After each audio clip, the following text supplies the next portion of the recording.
어제 오늘 해당하는 매일 성경의 본문으로 저희가 시편 103편을 받았는데요. 오늘은 시편 103편 말씀으로 은혜를 나누기를 원합니다. 오늘 본문에 자주 등장하는 단어가 송축하라라는 단어입니다. 송축하라.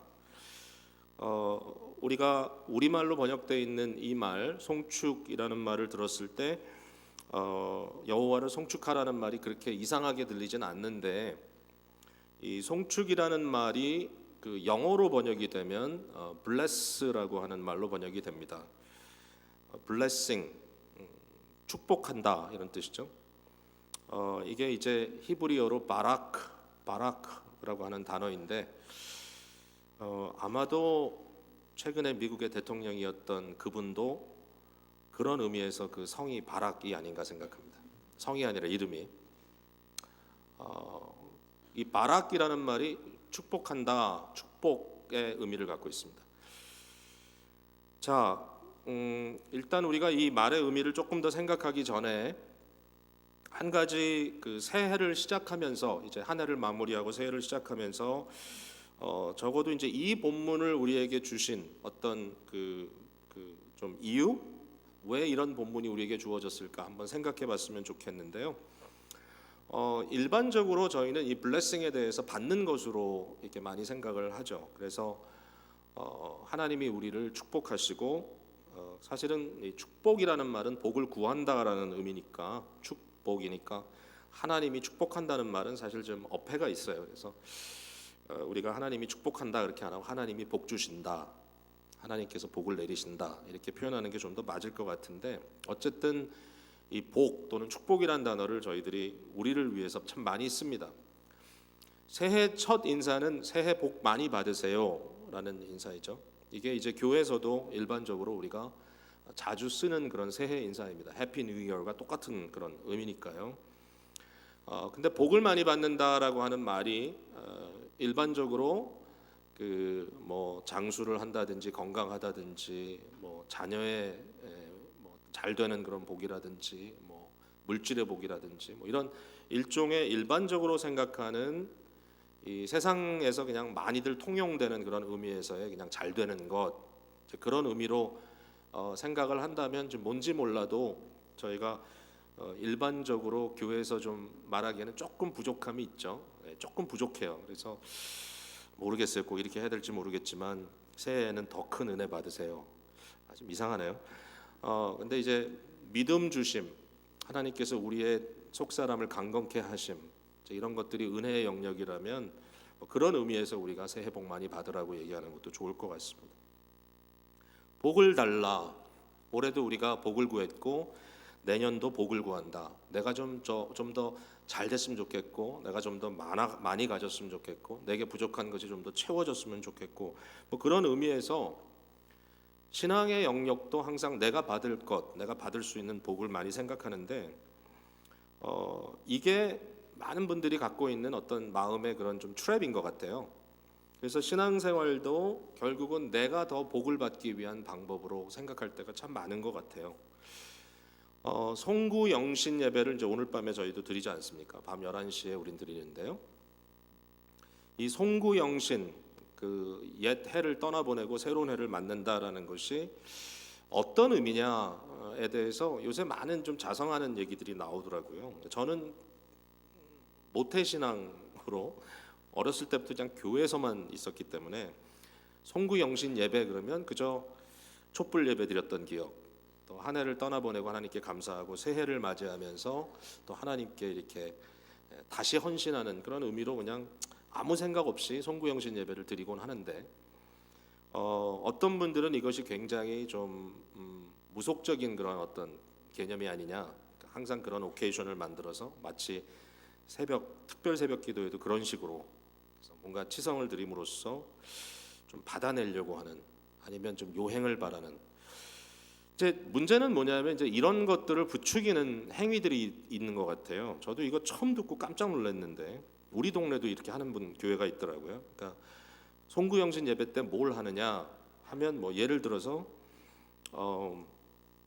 그 헌금 봉투를 이렇게 나눠드리고 거기에다가 이제 내년에 그 소원하는 마음의 소원을 다 쓰게 한 헌금 봉투 위에다가, 그리고 거기에 이제 헌금을 집어넣어서 성구영신 예배 때 헌금을 하면 목사님이 그 봉투를 가져다가 이제 봉투대로 기도를 해주신다, 이렇게 얘기를 한다는 겁니다.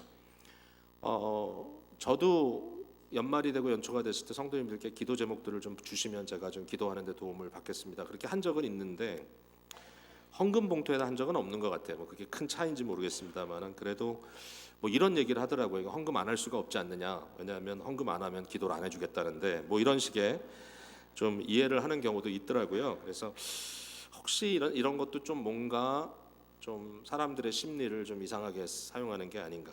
더 기가 막힌 거는 성구 뽑기 하는 거 들어보셨어요? 이게 굉장히 유행이에요 요새. 이게 뭐냐면 그 성구영신 예배 끝나면 이제 한 가정씩 이렇게 나와서 이제 기도를 받는데, 축복 기도를 받는데, 저희는 제가 에너지가 없어서 못 합니다. 죄송합니다. 새벽 3, 4시까지 한대요. 그냥 한 분씩 다 남아가지고. 근데 그 목사님이 성구를 여러 개를 준비해가지고 이렇게 안에다가 집어넣어가지고 흔들고 하나씩 뽑으라는 거예요. 그리고 이제 하나씩 뽑으면 그 안에 이제 내게 주는 말씀 이래가지고 이제 그 내년을 위한 성구가 하나씩 뽑힌대요. 거기에 나오는 성구에 나오는 그 축복의 어떤 그 메시지들이 내게 주시는 거다. 그래가지고 잘 뽑으려고 굉장히 애를 쓴다 그러더라고요. 잘못 뽑으면 안 되니까, 이왕이면 남보다 좀 더 큰 복을 뽑아야 되니까. 그래서 이런 거를 하니까 교인들이 더 모이더라.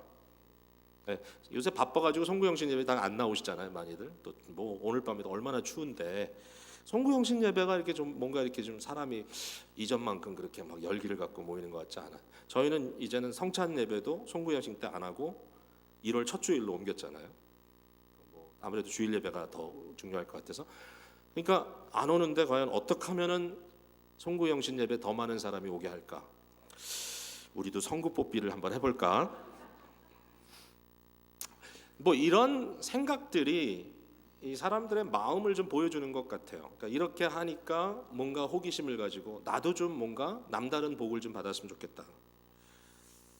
자, 그런데 오늘 우리가 한 해를 마무리하고 또 새해를 준비하면서 이 메시지를 받는 것은 참 의미가 있다고 생각합니다.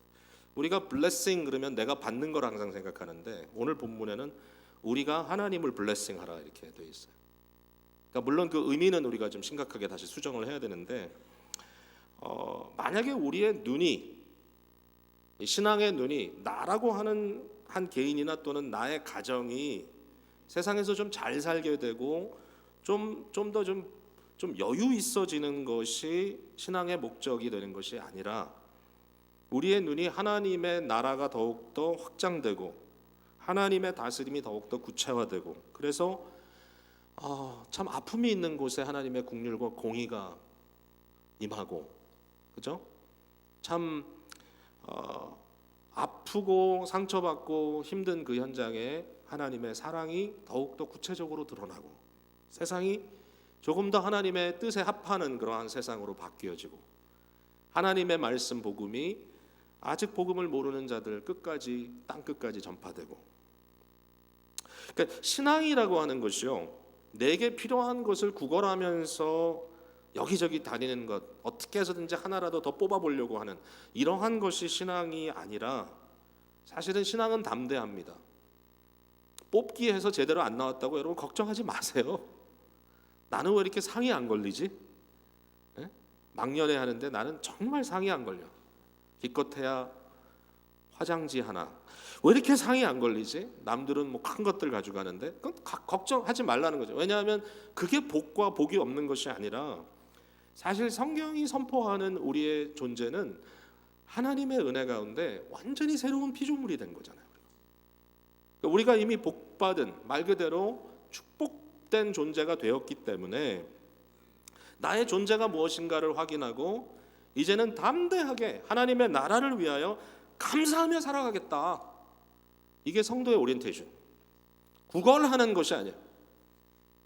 없는 것으로 인하여 구걸하며 다니는 것이 아니라, 이미 예수 그리스도 안에 우리에게 확실하게 주어지신 은혜를 내가 정말 거기 파이프를 팍 연결해 놓은 것처럼 막 끊임없이 유통받는 이런 확신 속에 살아가는 것이라면, 자, 이제 우리가 나를 축복해 주십시오, 나를 좀 복 주십시오, 이러한 오리엔테이션에서부터 특별히 올해 송구 영신은 마음을 좀 돌려가지고 내가 이번엔 하나님을 좀 블레싱하겠다, 하나님을 블레싱하겠다, 이 말에 대해서 좀 생각해 보자고요.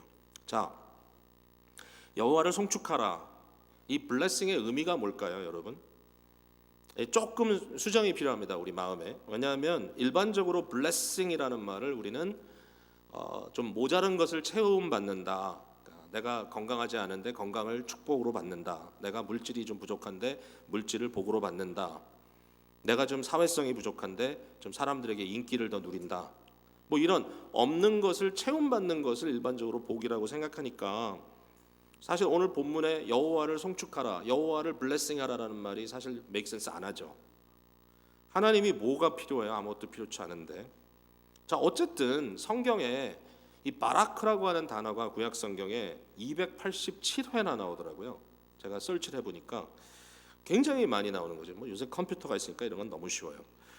287회의 바라크라고 하는 단어가 등장을 하는데, 자, 여기는 이제 요 말과 조금 다른 의미로서의 바라크가 사실 등장을 해. 예를 들면 대다수의 경우 이 축복, 이 복을 이 블레싱한다라는 말은 높은 사람이 낮은 사람을 블레싱하는 면으로 대부분 등장을 합니다. 대부분. 그러니까 윗사람이 아랫사람을 블레싱. 하나님이 이스라엘을 블레싱한다, 아버지가 자녀를 블레싱한다, 이제 이런 의미로 블레싱의 개념이 나오는데, 특별히 히브리서 7장 7절에 보면 멜기세덱에 대한 얘기가 나오거든요. 멜기세덱이라고 하는 족보도 없는 느닷없는 어떤 한 제사장이 등장을 해서 소돔과의 전쟁을, 이렇게 소돔을 쳤던 그 대적과의 전쟁을 마치고 이제 모든 전리품, 그 모든 것들을 회복시키는 일을 위해서 이제 아브라함이 소돔으로 다시 돌아오잖아요, 그 조카를 데리고. 그때 이 멜기세덱이라고 하는 제사장이 아브라함을 만납니다. 그리고 아브라함을 축복하거든요, 그 자리에서. 근데 그 얘기를 하면서 히브리서 7장 7절에 논란의 여지가 없이 낮은 자가 높은 자에게서 축복을 받는다, 이렇게 써 있어요. 그러니까 이건 논란의 여지가 없이 축복은 높은 자가 낮은 자에게 하는 것이다. 그러면서 멜기세덱이 아브라함보다 우위다, 그리고 예수님은 멜기세덱의 반차에서 오신 그런 대제사장이다, 이제 이렇게 설명을 하고 있는데, 중요한 것은 일반적인 개념이 이 축복이라고 했을 때, 블레싱이라고 했을 때 일반적인 개념은 윗사람이 아랫사람에게 뭔가 좀 더해 주려고 하는 그런 의미라는 거죠. 그래서 이런 의미에서의 블레싱을 이야기할 때 대부분의 경우에 구약에 나오는 바라크의 어떤 그 용도가 보인다는 것입니다. 그런데 예외가 있어요. 그런데 예외가, 그게 시편입니다. 시편에 바라크라는 단어가 굉장히 많이 또 나와요. 비교적 많이 나오는데, 시편에 나오는 바라크라는 단어는 많은 경우에 하나님을 바락합니다. 하나님을 향하여 블레싱을 한다는 것이죠. 그러니까 여기에 우리의 개념을 좀 바꿔야 되는 거죠. 우리가 주여 우리를 복 주시옵소서라는 것과는 다른 의미로 우리가 하나님을 송축한다라는 의미, 과연 이게 뭘까? 이것은 분명 더 높은 사람이 낮은 자를 축복하는 개념은 아니고요. 우리가 하나님보다 절대로 높을 수가 없고, 그리고 하나님이 뭔가 부족하기 때문에 우리가 하나님께 뭔가를 더 채워드린다, 그런 것도 전혀 아닙니다. 우리가 가끔 오해하는 경우가 있어요. 내가 나서지 않으면 하나님의 영광을 못 받을 것 같고, 내가 뭔가 하나님을 거들어드리지 않으면 하나님이 손해볼 것 같고. 근데 그거는 처음부터 오해예요. 그러니까 우리가 봉사를 하든지 예배를 하든지 무엇을 하든지 찬양대를 하든지, 이 모든 것이 내가 받은 은혜요, 나의 특권이라고 생각을 해야지, 내가 이걸 하니까 하나님이 덕을 본다, 이렇게 생각하기 시작하면 다 뒤틀려져요. 하나님은 아무것도 필요치 않아요. 하나님이 왜 모든 것을 창조하셨을까? 하나님이 필요해서? 아니에요. 필요 없었어요. 그럼에도 불구하고 하나님의 기뻐하시는 대로 하셨어요. 하나님이 왜 인간을 창조하셨을까? 하나님이 사랑에 굶주려서 아담과 하와를 만들고, 야, 우리 서로 사랑을 나누자, 너희가 그래도 나를 좀 생각하고 사랑해줘야 되지 않겠니? 이런 의미로 사랑을 위하여 하나님께서 인간을 만들었을까? 그것도 답은 노예요. 노. 하나님의 기뻐하신 대로. 하나님은 사랑의 굶주린 분이 아닙니다. 왜냐하면 하나님은 삼위일체 공동체 안에 사랑이 완벽하신 거죠. 이미 full of love. 그러니까 사랑이 너무 많으셔서 우리가 하나님은 사랑이다라고 얘기할 정도로 하나님 곧 사랑이다. 왜? 삼위일체 하나님의 공동체적 사랑, 그 안에 하나인 또 공동체인이 하나님의 존재적 그 내용 속에 들어가 보니까 절절 끓는 사랑이 있더라. 하나님이 사랑이 부족해서 우리 만든 거 아니에요. 인간이 하나님께 더해드릴 건 없어요. 근데 하나님의 기뻐하심에 따라 그 넘치는 사랑이라고 할까요? 하나님의 존재로부터 흘러넘침에 의하여 우리가 창조되고 우리는 그 안에서 누리고 즐기고 감격하는 거죠. 그러니까 감히 어찌 우리가 하나님께 없는 것을 더해드린다는 의미에서의 블레싱을 하겠는가? 그건 아닙니다. 전혀 아닙니다. 그러면 여기에 나오는 이 블레싱의 의미가 뭔가요? 이 바라크의 의미가. 여기에 대해서 이제 한 가지 힌트를 얻을 수 있는 것은 이거예요. 그러니까 예수님 오시기 이전에, 훨씬 이전에 그 유대 성경, 그러니까 히브리어 성경을 디아스포라 유대인들, 그러니까 이제 각 지역에 흩어져 사는 유대인들을 위하여 번역한 번역본이 있습니다. 그게 헬라어, 그러니까 그리그로 번역된 것이죠. 그냥 그릭이 그 당시에 이제 국제 통용어가 되니까요. 오늘로 얘기하면 영어 같은 거죠. 그래서 히브리어 구약 성경을 헬라어로 번역을 합니다. 그 번역을 우리가 70인역이라고 부르죠. 보통 70인이 했다 그래서 70인역, 셉투이전 이렇게 부르는데, 이 셉투이전 번역에 히브리어 바라크, 이 블레싱이라는 단어가 어떻게 번역이 됐는가 들여다봤더니 재밌어요. 그 번역이 이렇게 됐어요. 율로기아로 번역이 됐어요. 율로기아. 근데 로기아입니다. 유와 로기아가 합쳐진 건데, 유는 무조건 좋은 거예요. 유앙겔리온, 복음도 유. 이 유가 들어가면 좋은 거예요. 그래서 good, 로기아는 말씀, 말하다 이런 거예요. 좋은 말. 율로기아는 좋은 말, 칭송의 말 이런 뜻이에요. 그러니까 그 당시의 사람들이 바라크라고 하는 단어를, 내가 누구에게 바락을 선포한다, 하나님이 우리에게 바락을 선포한다, 이런 말과 아울러 여기 시편에서 말하고 있는 내가 하나님을 바락해드린다 라고 했을 때 나타나는 의미는 율로기아구나. 율로기아. 하나님을 향하여 좋은 말을 한다. 하나님의 하나님 되심을 인정하는 말을 한다. 이렇게 설명할 수 있겠죠. To say something good about somebody. 율로기아. 그래서 이 율로기아라는 말이 영어 단어로 율로지라는 단어가 나오죠. 율로지는 장례식 때 뭐죠? 조사를 하는 거죠. 그러니까 덕담하듯이 돌아가신 분에 대해서 가까웠던 분들이 이분은 이렇게 좋은 분입니다라고 말하는 게 이제 율로지이죠. 그러니까 이미 그 당시에 이 블레싱의 말의 의미가 그렇게 지금 이제 이해되고 있는 거예요. 자, 근데 너무 재밌게도 이 율로기아라는 단어가 신약으로 넘어오잖아요. 신약은 헬라어로 썼잖아요. 근데 거기에 율로기아라는 단어가 무슨 의미로 쓰여지냐 하면은 송령의 의미로 쓰여집니다. 송령. 이것도 말이 좀 어렵죠. 자, 영어 단어에 독솔로지라는 말이 있죠. 독소. 이것도 이제 독사라는 말은 이제 헬라어로 영광. 뭐 로지 하면 로고스니까 말, 그러니까 영광된 말, 영광 돌리는 말, 덕솔로지. 만복의 근원 하나님 이러면서 우리가 송령을 부르잖아요. 그 송령을 영어 찬송가에 보면 위에 뭐라고 써 있냐면 덕솔로지 이렇게 써 있어요. 그러니까 하나님을 찬양하는, 하나님을 칭송하는, 삼위일체 하나님을 찬양하는 걸 덕솔로지라는데, 그 덕솔로지가 대표적으로 어디 나오죠? 우리가 지난번에 에베소서 같이 공부했잖아요. 에베소서 1장 3절에 삼위일체적 덕솔로지가 나오죠. 거기. 근데 거기에 제일 위에 나오는 단어가 뭐냐면은 율로기아입니다. 찬송하리로다.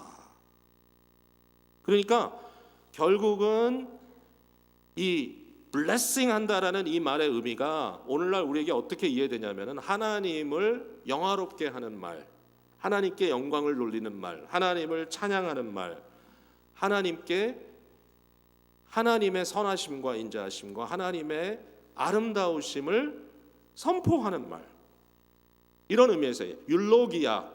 제가 그렇게 표현하고 싶어요. 율로기아 한다. 율로기아 한다. 하나님을 송축한다.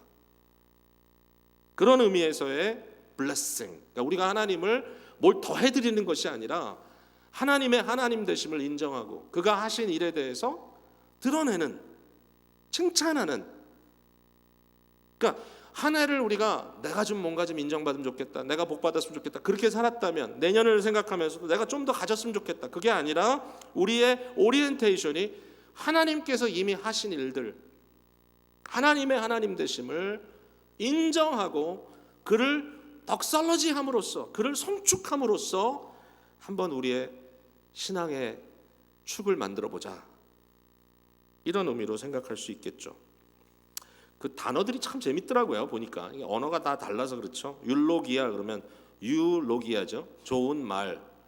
근데 영어로 축도가 뭡니까? 축도가 여러분 아세요? 베네딕션이잖아요. 그건 또 라틴어예요. 베네 굿. 카페 베네 아시죠, 여러분? 그 베네는 좋단 말이에요. 카페 굿. 카페 베네. 그 별 광고까지 제가 다 해드리네. 근데 이 베네라는 단어가 참 좋은 단어예요. 굿이에요. 베네딕션, 딕시오, 말하다. 그러니까 좋은 말 하는 거예요. 베네딕션이 복을 선언한다. 다 맥이 통하는 거예요. 여기 보니까 덕설러지도 통하고 베네딕션도 통하고 율로기아도 통하고 블레싱도 통하고 다 이렇게 통하는 말이더라고요.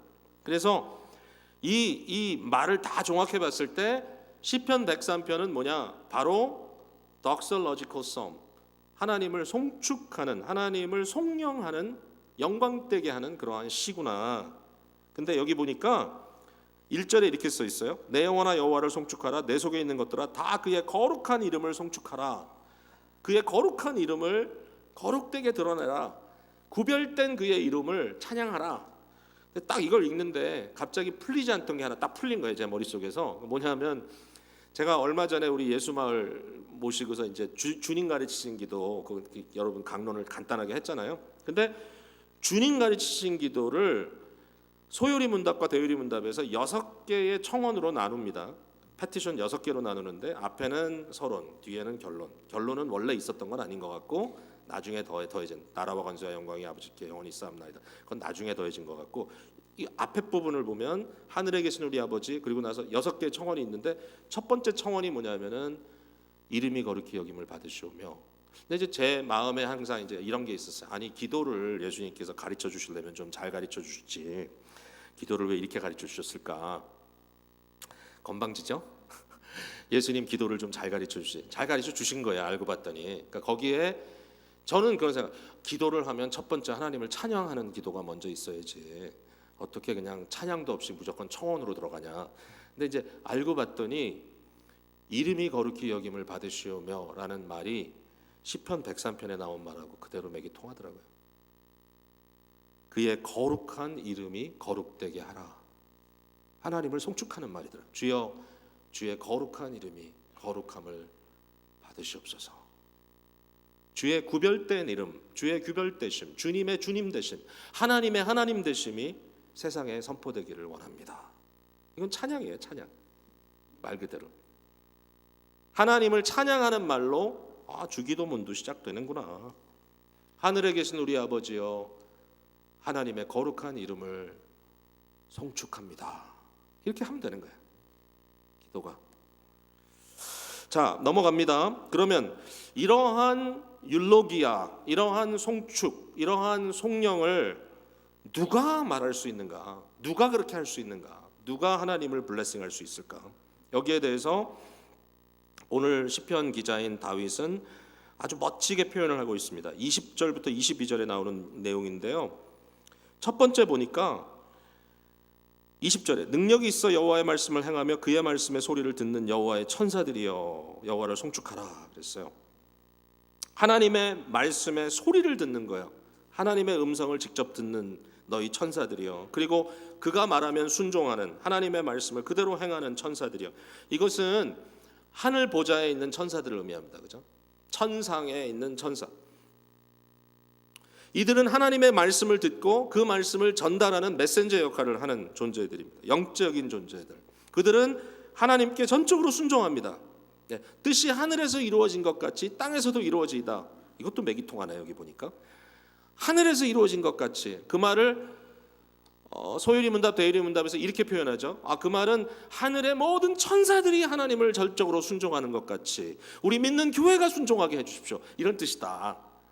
하늘의 천사들이 하나님을 순종한다. 하늘에 있는 모든 천사들이요 하나님을 율로기하라. 소리가 막 들리는 거예요. 거룩 거룩 거룩하신 여호와 하나님, 주님을 율로기합니다. 근데 그것뿐만이 아니에요. 21절에 보니까 그에게 수종들며 그의 뜻을 행하는 모든 천군이여 여호와를 송축하라. 천사는 천사인데 이들은 군대입니다. 군대. 천군과 천사 이렇게 많이 표현이 되잖아요. 예수님의 탄생을 아나운스하는 것도 호련히 하늘에서 누가 나타나죠? 천사가 나타나, 메신저가 예수 그리스도의 나심을 선포하죠. 그리고 나서 하늘이 환해지면서 뭐가 나타납니까? 천군들이 나타나서 하늘로부터는 하나님께 평화여, 땅에 있는 그의 은총을 입은 사람들에게 영광이요 평화로다. 이렇게 찬양하는 소리가 천군들의 소리로 들리죠. 이 천사 천군 하나의 페어입니다. 즉 온 하늘을 채우고 있는 이 영광스러운 존재들이 하나님을 향하여 율로기아를 합니다. 하늘이 하나님의 영광을 선포합니다. 그뿐만이 아니에요. 22절에 보니까 여호와의 지으심을 받고 그가 다스리고 있는 모든 곳에 있는 너희여. 이건 뭐죠? 모든 피조물.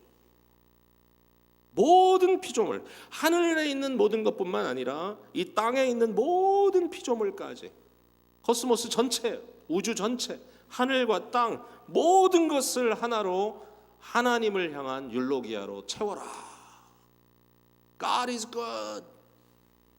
하나님은 선하십니다. 하나님은 아름답고 하나님은 영광 되시고 하나님은 위대하십니다. 하나님에 대한 이 율로기아로, 하나님에 대한 덕설러지로 온 우주를 채워라.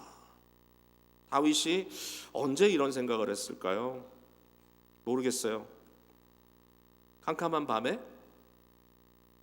양을 치다가, 아니면 왕이었는데 이 사람이 어떤 자리에 있었는지 모르지만 어느 날 한밤중에 뜰에 나갔는데 하늘이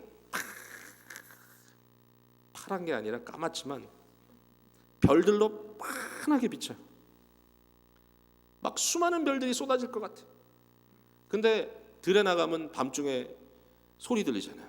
막 짐승 곤충의 소리가 들리고 막 바람 소리가 들리고 막 그 안에 들어가서 막 그런 소리가 들리는데 그 모든 것을 보면서 천사들아, 천군들아, 모든 피조물들아 여호와를 송축하라. 그걸 듣는 거예요. 지금 마치 자기가 찬양 지휘자가 된 것처럼. 지휘자 대단한 거예요. 아무나 하는 거 아니에요. 손 움직이면 그대로 따라가잖아요. 사람들이. 대단한 특권이에요. 마치 자기가 이 온 코스모스의 오케스트라를 지휘하는 지휘자가 된 것처럼 다윗이 만유 위에 서서 하늘과 땅을 바라보면서 지휘를 합니다. 여호와를 송축하라. 그러다 보니까 다른 소리가 들리기 시작했어. 자기 속의 소리가 들리기 시작합니다. 이 위대한 피조 세계는 하나의 아름다운 코스모스지만 사실은 바깥에만 코스모스가 있는 것이 아니라 심요막측하게 지음받은 내 안에 있는 코스모스가 있구나. 이렇게 얘기하죠. 내 영혼아, 내 입아, 내 얼굴아, 내 영혼아, 나의 중심에, 나의 혼, 내가 쏟아낼 수 있는 나의 모든 에너지, 나의 모든 것, 마치 샤마, 이스라엘아 들으라, 너의 여호와 하나님은 한 분이시다. 네가 마음을 다하고 뜻을 다하고 너의 힘을 다하여 여호와 하나님을 사랑하라. 너의 모든 것을 다하여 여호와를 사랑하라 라고 말한 것과 또 맥이 통하죠. 내 영혼아, 나의 모든 에너지야, 나의 모든 마음속에 채워져 있는 모든 것들이야, 여호와를 송축하라. 그러면서 이렇게 얘기하죠.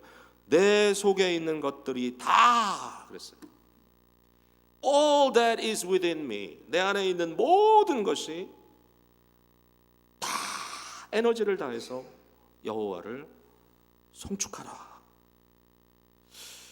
여러분 들리세요? 온 우주가 하나님을 송축하고 율로기야, 하나님의 선하심을 선포하고 내 속에서부터 터져나오는 하나님을 향한 칭송의 말들이 들리셔야 되는데, 생각해 보니까요, 다시 한번 느껴봤어요. 감히 진실된 믿음을 가졌다고 하는 우리가 어떻게 아주 냉소적으로, 아주 냉랭하게, 마음의 요동 없이 태연하게 예배 자리에 있을 수 있을까? 정말 하나님이 누구신지를 우리가 인정한다면 온 우주의 온 천군 천사들의 찬양 소리에 함께 묻혀 거룩 거룩 거룩 여호와 하나님을 찬양한다면 어떻게 그 자리에서 내가 내 속에 있는 것들아 아무것도 하지 말고 멈춰, 그럴 수가 있을까? 내 속에 있는 것들아 다 여호와를 율로기하라. 새로운 예배의 에너지가 우리의 마음에서부터 뿜어졌으면 좋겠어요. 당연하다. 자, 이제 마지막으로 그러면 우리가 어떤 내용을 가지고 하나님을 하나님됨을 인정할 수 있을까? 우리가 어떻게 하나님을 송축할 수 있을까? 뭐 여러 가지가 있지만 그냥 한두 가지만 제가 여러분께 말씀을 드리면, 첫 번째는 하나님께서 우리 죄를 사하셨다는 거예요. 하나님은 그가 내 모든 죄악을 사하신다. 8절에 보세요. 8절에 여호와는 긍휼이 많으시고 은혜로우시며 노하기를 더디하시고 인자하심이 풍부하시도다. 10절 우리의 죄를 따라 우리를 처벌하지 아니하시며 우리의 죄악을 따라 우리에게 그대로 갚지 아니하셨으니. 여러분 근데 7절 가보세요. 7절 그의 행위를 모세에게 그의 행사를 이스라엘 자손에게 알리셨도다. 갑자기 모세 얘기가 나올까? 여러분 여기 8절 말씀 한번 같이 읽어봅시다. 너무 귀한 말씀이니까. 8절 시작. 여호와는 긍휼이 많으시고 은혜로우시며 노하기를 더디하시고 인자하심이 풍부하시도다. 이 말이 처음에 언제 들렸죠? 성경에? 이 말이 처음에 언제 나왔죠? 혹시 기억하시는 분 계세요? 자, 이런 사건이 벌어졌습니다. 모세가 율법을 이제 십계명을 받는 그 장면이 나오죠. 시내산에서. 근데 시내산에서 율법 돌비를 받아가지고 내려오다 보니까 난리가 난 거예요. 밑에 알고 봤더니 뭐죠? 금송아지를 만들어 놓고 이게 야훼다, 이게 너희를 애굽에서 구원하는 여호와다. 그럼 뭐 말도 안 되는 지금 배교가 일어난 거예요. 거기서 막 그들이 춤추고 뭐 난리를 치는 거예요. 막 제물을 드리고. 그러니까 이제 모세가 너무너무 화가 나니까 그 순간에 뭐 견디지 못하고 돌비도 깨버리고, 그 다음에 그 우상을 갖다가 불태우잖아요. 불을 태우는데 금송아지라고 하지만 다 금으로 만든 게 아니고 불태웠다는 얘기를 들어보니까, 또 가루를 만들었다는 얘기를 들어보니까 아마 나무로 만들고 밖에다가 금을 붙인 것 같아요. 원래 우상은 그래요. 속은 꽝이에요. 이거를 이제 태워가지고 가루를 만들어가지고 이걸 다 먹였어요. 그 리더들에게. 먹어라 너네가. 그리고 나서 이제 뭐 막 역병이 오고 막 난리가 납니다. 근데 그때에 하나님께서 이스라엘 백성을 버리시느냐 마느냐라고 하는 기로입니다. 백성을 버리냐 마느냐.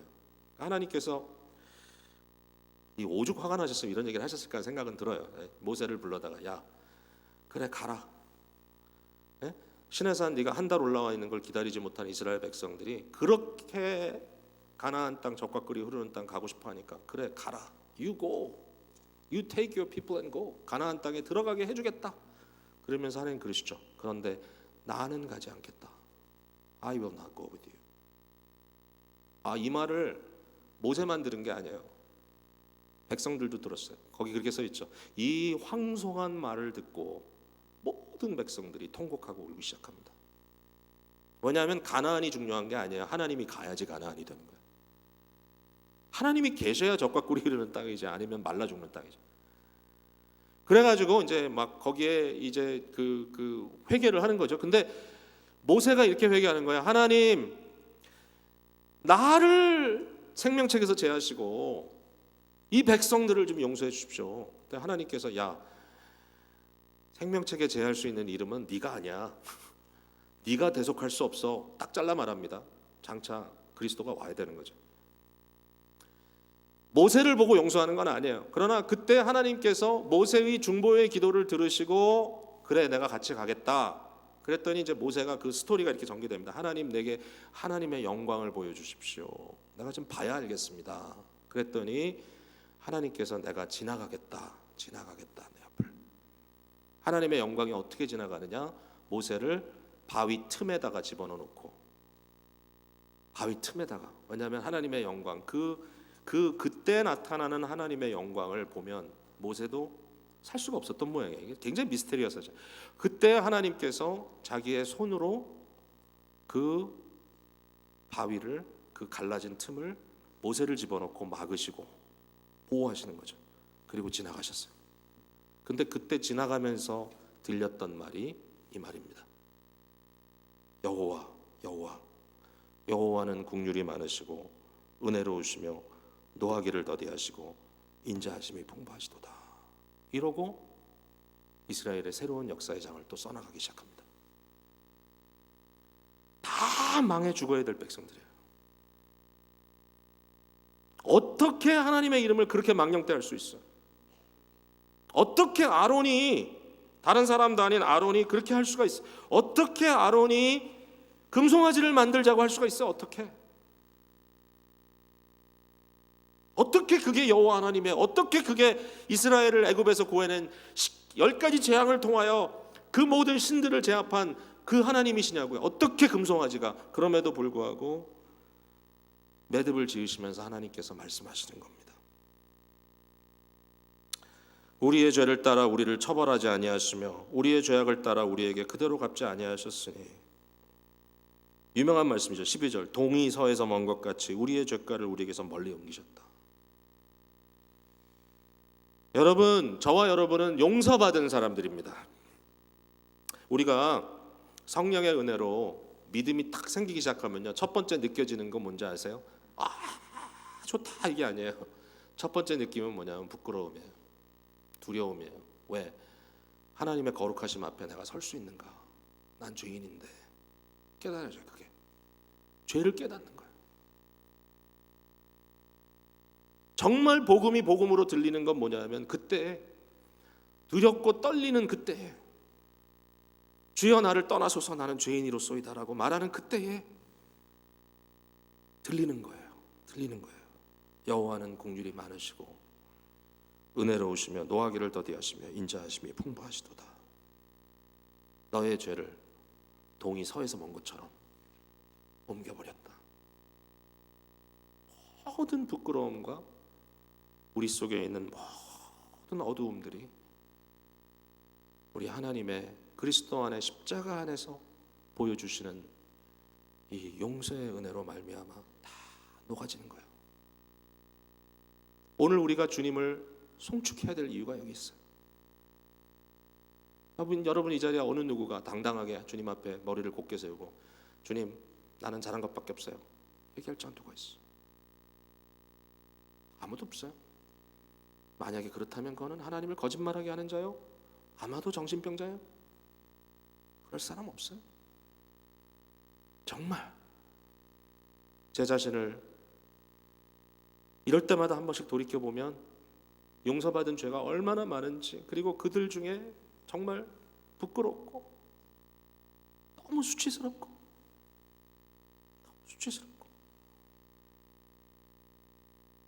저는 한국에서 누가 장관하라 그래도 절대로 안 해요. 청문회를 통과할 수가 없어요. 제가 보기엔. 뭔지 모르겠지만 20년 30년 전에 있는 문제까지 다 끌고 나오면 아무것도 안 돼. 근데 동의서에서 먼 것처럼 나의 죄를 다 씻으셨대요.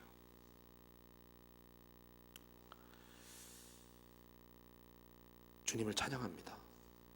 또 새로운 해를 시작하는 거 아니에요? 기쁘게.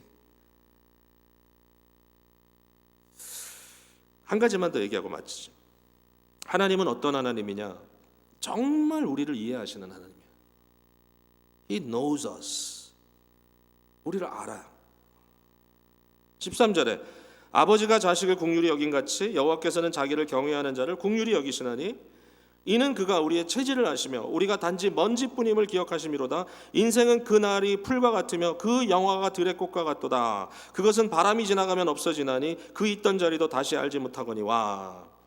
뒷부분을 보면 마치 인간들의 보편적인 상태에 대해서 인간은 그냥 흙으로 지음받은 먼지뿐이다, 인간은 약하다라고 말하는 것 같은데 앞뒤를 좀 맞춰서 보자고요. 예? 그러니까 그 부분만 보면 인생은 다 이렇게 연약한 거야, 하나님이 우리의 연약함을 아셔 정도인데, 갑자기 13절이 앞에 있잖아요. 아버지가 자식을 긍휼히 여긴 같이 여호와께서는 자기를 경외하는 자를 긍휼히 여기신다. 우리의 체질을 아시는 하나님은 어떤 하나님이냐?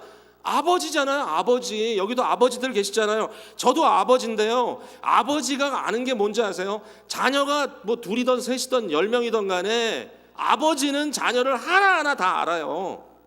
뭉텅이로 아는 게 아니에요. 하나하나 다 알아요. 그 아이의 체질이 뭔지를 다 알아요. 체질이 뭔지를 다 알아요. 우리 부모님도 보면 그래요. 6남매인데 다 알아요. 한 사람 한 사람 체질을 다 파악하고 있어요. 에? 저한테도 항상 그래요. 너는 인삼 먹지 마라, 열이 너무 많다. 녹용을 먹어라. 더 비싼 거 먹어야 돼. 체질을 다 알아요. 하나님이 우리 체질을 다 알아. 이 자리에 있는 여러분들을 하나하나 다 알아요. 하나님이 그냥 뭉텅이로 연약한 것들이구나, 이게 아니에요. 그냥 이불을 팍 던져주면서 덮고 지내라, 이거 아니에요. 한 사람 한 사람 방마다 찾아가가지고 자고 있는 아이에게 침대에 이불을 올려주면서 얘는 좀 더위를 많이 느끼지, 얘는 지금 감기 들었지, 휴미디파이어도 켜주고. 하나님 그런 하나님. 여러분, 우리가 가끔 교회에서요 사람들을 똑같이 취급할 때가 있어. 그래가지고 뭐 이 사람은 괜찮고 저 사람은 좀 못났고. 근데 그렇지 않아요. 하나님은 다 알아요. 아들들을 어떻게 아냐면, 탕자도 뭐 탕자가 동생만 탕자가 아니고 형도 탕자인데 형 체질도 알고 동생 체질도 알아요. 그래서 다 알아서 해요, 하나님이. 근데 성도님들도 마찬가지예요. 여러분, 만약에 교회가 그냥 사람 좋은 사람, 착한 사람, 심성이 고운 사람, 원래 똑똑한 사람, IQ가 높은 사람, 그런 사람들만 좋은 사람이라고 생각한다면 그게 무슨 교회예요? 여러분, 그래요. 장로님들 중에도요, 죄송합니다, 우리 교회 장로님 대체적으로 좋은데 성격 그지 같은 분도 계실 수 있어요. 솔직히 좋진 않아요. 근데 있다는 거예요. 갑자기 오늘 제가 말이 좀 심해지네. 다 이렇게 살다 보면 이렇게 사회성이 결여되는 것 같아, 이렇게 느껴지는 사람이 있어요. 교회도. 예. 아니 어떻게 저분은 저럴까? 어떻게 저분은 그냥 가만히 있어도 교만할까? 뭐 그런 분도 계세요. 이렇게 보면 도대체 저 사람은 뭐야? 이렇게 말 한마디만 하면 쌀쌀맞어. 있단 말이에요, 그런 사람들이. 그러면 그걸 통째로 다 잡아가지고 good, bad 이렇게 얘기하면 할 말이 없어요. 할 말이 없어요. 근데 교회는 그게 아니에요. 교회는 하나님이 어디서 출발했는지를 알아요. 뭐 배경도 좋고 집안도 좋고 워낙 뭐 어렸을 때부터 아무런 별 트라우마도 없이 이렇게 성장한 분도 있는가 하면 우리 자신들을 돌아보면 그렇잖아요. 저도 1.5세, 1.5세들 많잖아요. 1.5세들 성격들 더럽잖아요. 네? 왜 그렇습니까? 힘들게 살았어요. 이민 와가지고 부모님들 보고 우리 다 그러면서 공부하고. 대체적으로 보면 1.5세대 잡초 같아. 민들레, 민들레도 잡초죠. 어쨌든 다 그래요. 달라요. 똑같지 않아요. 예? 요새 밀레니움 애들 아주 미치겠어요. 20대들 뭘 생각하고 사는지 모르겠어요. 또 그들이에요. 그들 제너레이션. 하나님은 체질을 알아. 그러니까 뭐예요? He waits for you. 어디서 시작했는지를 알기 때문에 남들처럼 똑같이 도달하지 못해도 얼마나 많이 변한 거예요. 얼마나 많이 변한 거냐고. 얼마나 변했는지 몰라요. 그러니까 그걸 보는 거예요. 하나님은 다 알아요, 그거를. 우리 다 알아. 그래서 우리를 기억하세요. 그런데 그 하나님이 우리 왕이래요. 19절에 딱 한 줄 써 있죠. 여호와께서 그의 보좌를 하늘에 세우시고 그의 왕권으로 만유를 다스리시다. He's in charge. 제가 너무 행복한 거는 Nobody else is in charge. 나를 용서하시고 나의 죄를 동의해서 서가 먼 것처럼 옮기시는 그분이, 그리고 나의 체질을 아시고 나를 위하여 기다려 주시는 그분이 He's in charge. 그분이 나를 용서하시면 누가 나를 대적하리요? 주께서 나를 사랑하시면 누가 나를 깔볼 수 있으리요? 자꾸 사람들 보면서 흐느적거릴 필요가 없다는 거죠. 이 부분에서 하나님 is in charge. He's in charge. 오늘 이 하나님께 온 우주가 이미 그렇게 하듯이 내 속에 있는 것들아 다 여호와를 율로기야하라. 여러분 그렇게 했으면 좋겠습니다. 기도할게요.